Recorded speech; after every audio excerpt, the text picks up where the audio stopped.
ओम sir नमोजी आदेश गुरुजी को आदेश. आत्ता आपण आहोत कुडाळ या क्षेत्री असलेले आडुळगाव. नवनाथ भक्तिसारच्या 6व्या अध्यायामध्ये इथे आपल्याला वर्णन पाहायला मिळते की जिथे साक्षात प्रभू मत्स्येंद्रनाथ महाराजांचे जे कालिकास्त्र असलेले महाकाली यांचे काली देवी यांच्याबरोबर जे युद्ध झाले, इथून खाली भद्रकाली देवतेचे सुद्धा मंदिर आहे, ती युद्धभूमी सुद्धा आपण पाहूयात. परंतु या क्षेत्री युद्ध करून झाल्याच्या नंतर प्रभू मत्स्येंद्रनाथ, भगवान महादेव आणि माता काली जे 3 दिवस जिथे विराजमान होते ते हे क्षेत्र आहे.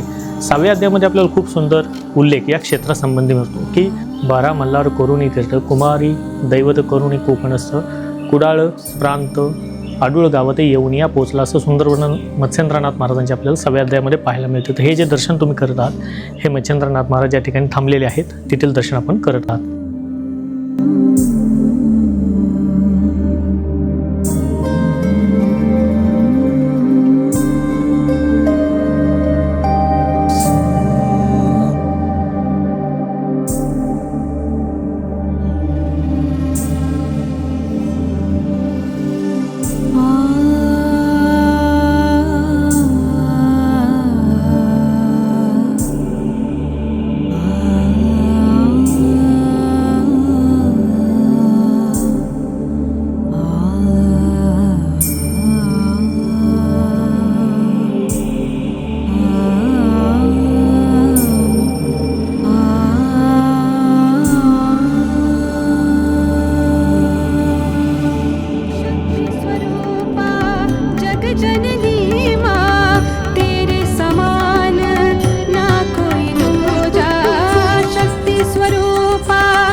ही देवी ज्यावेळी उगम पावली त्यावेळी ते आम्हाला कोणालाच समजलं नाही.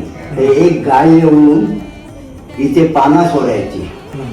पाना सोडल्यावर तिथे ते लोक ते गायचे मालक होते, ते येऊन सांगितलं त्याने की ते आले ते बघायला गायला, आणि बघायला आले आणि त्यावेळी पाना सोडताय दूध देते पानं सोडल्या त्यावेळी त्याने बघितलं आणि ते गाय काय ते आहे. मग चौकशी केली तर तसं देवी आहे माणूस.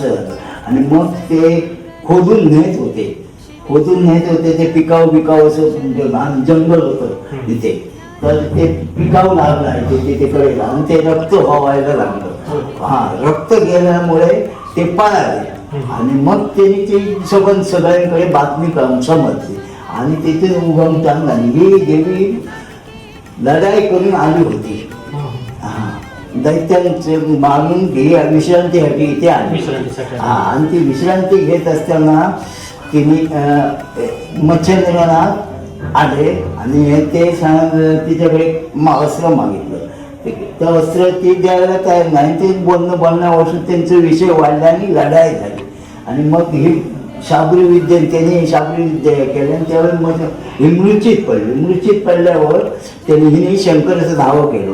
शंकर धाव झाला आणि तो मच्छेंद्रनाथ थांब, ते पण माझंच अस्त्र आहे, कालिका अस्त्र, आणि तू पण माझाच आहे, त्याला तू डोंगराला आणि ही विश्रांती घेत आहे तिथे इथेच राहून दे, असं ते थोडक्यात आहे.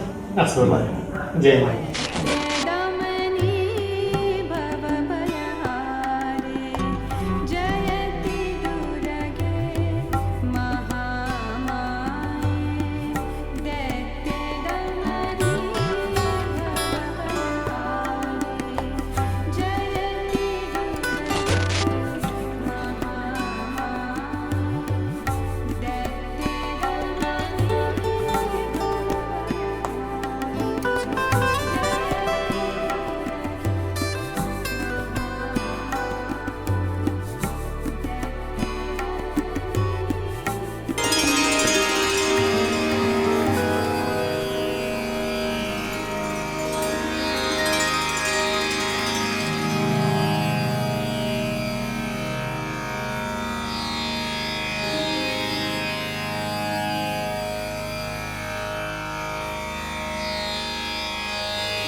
आता आपण आहात धामापूर भगवती मंदिरमध्ये. ही पाहत आहे ती देवी भगवतीची मूर्ती आहे. चतुर्भुज उभी मूर्ती असून आता साडी नेसवलेली असल्यामुळे पायाखाली जे आहे तिथे रेडा आहे, म्हणजे जो महिषासूर आहे त्याला मारताना दाखवले त्रिशूळाने. बाजूला सिंह आहे. या मूर्तीची स्थापना ही 1532मध्ये या ठिकाणी नागोजी देसाई जे होते इथले प्रमुख, त्यांच्या अधिपत्याखाली त्यावेळी स्थापना करण्यात आली मूर्ती घडवून. आणि या मूर्तीची स्थापना जो हा पूर्व पश्चिम धामापूर तलावाचा बांध आहे, या बांधाचं पण संरक्षण व्हावं आणि देवीची पण जी सेवा आहे ती चालू राहावी या उद्देशाने. आणि तिनं याचं संरक्षण जे आहे आजपर्यंत जसं केलं आहे की ज्याचं आज हे कन्स्ट्रक्शन त्यावेळेचंच बांधकाम आहे पूर्णपणे, त्याला वर्ल्ड हेरिटेजचं पुरस्कारसुद्धा 2020मध्ये प्राप्त झालेला आहे की ज्या हेतूने बांधकाम झालं आहे तो आजही भूकंप प्रवण क्षेत्रामध्ये येऊनसुद्धा आजही ते व्यवस्थित आहे. कोणत्याही प्रकारचं त्याला आजही कुठेही इजा नाही आहे झालेली. हे एक मंदिराचं जे बांधकाम आहे ते तुम्ही बघू शकता. हे या दरवाजापर्यंतचं लाकडी बांधकाम त्यावेळेचं आहे, बांधकाम केलेलं आहे. गावची ही ग्रामदेवता असल्याकारणानं या ठिकाणी जे दिसत आहेत हे तरंग आहे, जे साड्या नेसवून पालखीसोबत घेतले जातात. या ठिकाणी चैत्र पाडवा ते रामनवमी हा जो आहे तो उत्सव होतो. रामनवमी जन्मोत्सव, रामनवमीला दसरा जो आहे जत्रा पण होते. त्याचप्रमाणे हनुमान जयंती जन्मोत्सव होतो, जत्रा होते. त्याचप्रमाणे अश्विन पक्षातील घटस्थापना, ते घटस्थापना होऊन 9 दिवस या ठिकाणी पुराण असतं वाचन, त्याच्यानंतर भजन सेवा असते. त्याशिवाय दसऱ्याच्या दिवशी महिषासूरमर्दिनी स्वरूपात म्हणून इथे जो आता लाकडी वाघ पूर्वीपासून आहे बनवलेला, त्याला त्या ठिकाणी ठेवून देवीला तसं सजवलं जातं महिषासूरमर्दिनी स्वरूपात आणि तिची पूजा होते. या पद्धतीने त्यावेळेचा सर्व कार्यक्रम होतो. हे 2 वार्षिक महत्त्वाचे उत्सव होतात. त्याशिवाय कार्तिक एकादशी आहे, महाशिवरात्र आहे, त्यावेळेला पालखी उत्सव होते. आणि हे पूर्वाभिमुख मंदिर आहे. पूर्ण बाहेरचा परिसर जो आहे मंदिराचा सभामंडप तो पण आहे जे आहे शक्य 1827चं बांधकाम आहे. आणि नंतर जे आहेत या खिडक्या कोबा प्लॅस्टर 1977ला केलेलं आहे.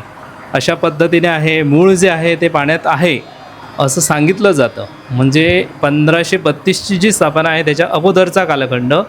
आख्यायिका अशी सांगितली जाते की धार्मिक कार्य, लग्नकार्य अशा पद्धतीचं जे काही असेल त्यावेळेला जसं हिंदू धर्मामध्ये दागदागिने त्या जे आहे संस्कार करणं तेव्हा हवेत. एक धारणा, कारण काय देवदेवतांच्या अंगावरसुद्धा दागिने आहेत, मग त्या वापरासाठी म्हणा किंवा इतर जे दागिने हवेत तर त्यावेळेला ते मागितले जायचे परडीतून फुलं सोडून आणि ते प्राप्त व्हायचे. आणि ते कर्म काम झालं की ते परत करणार अशा पद्धतीचं जे स्वरूप सांगणं असायचं वचन. तर त्यामध्ये या ठिकाणी परीट म्हणजे धोबी समाज आणि गुरव यांनी ते परत केले नाही आणि त्यामुळे त्यांच्या पिढीचा नाश व्हायला लागला. ते तेव्हापासून गावामध्ये त्यांची वस्ती नाही आणि ती प्रथा बंद झाली एक सांगितलं जातं. हा त्यानंतरचा जो आहे पूर्णपणे पूर्व पश्चिम 2 डोंगर जे आहे जोडलेला घाट आहे. 32 पायऱ्या इकडे आहेत तलावाच्या बांधलेल्या. त्याही खाली पाण्याचा साठा आहे जो आज पूर्वी धामापूर आणि काळसे गावाला पाणी वाहतं असायचं 12 महिने. त्यानंतर मग पाईपलाईनद्वारे आता हे पाणी मालवणपर्यंत जातं फिल्टर होऊन नेहमीच्या वापरासाठी. आणि तलावाचा एकूण जो परिसर आहे म्हणजे 48 हेक्टर त्याचं क्षेत्रफळ आहे. एक 8-9 किलोमीटरचा राऊंड होतो गोल फिरायचं म्हटलं तर. अशा पद्धतीने गोड्या पाण्याचा तलाव आहे या ठिकाणी आणि आजूबाजूला सगळं जंगल परिसरच आहे. सर्वांना सत्नमोदेश. तर ज्या अनुषंगाने आता ब्राह्मण देवतांनी म्हणजे ज्या अनुषंगाने आईसाहेबांचे सेवक आहेत, पुजारी आहेत, त्यांनी जी माहिती आपल्याला दिली ही माहिती आपल्या सर्वांपर्यंत पोहोचावी. आणि अनेक वेळा आपण महाराष्ट्रातनं कोकण विभागामध्ये फिरायला येतो, काही जण देवदर्शनासाठी सुद्धा येतात. तर त्याच अनुषंगाने माता भगवतीचं हे अतिप्राचीन स्थान असून तुम्ही ज्या ज्या वेळेस कुडाळ, मालवण या विभागामध्ये येचाल त्यावेळेस अवश्यपणे माता भगवतीच्या दर्शनासाठी श्री क्षेत्र धामापूर या ठिकाणी अवश्यपणे तुम्ही भेट द्या. त्याचा नावर्जून देवीचं दर्शन करण्याचा आदेश.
ज्योतिर्मय रूपे ॐ ज्योतिर्मयी नमः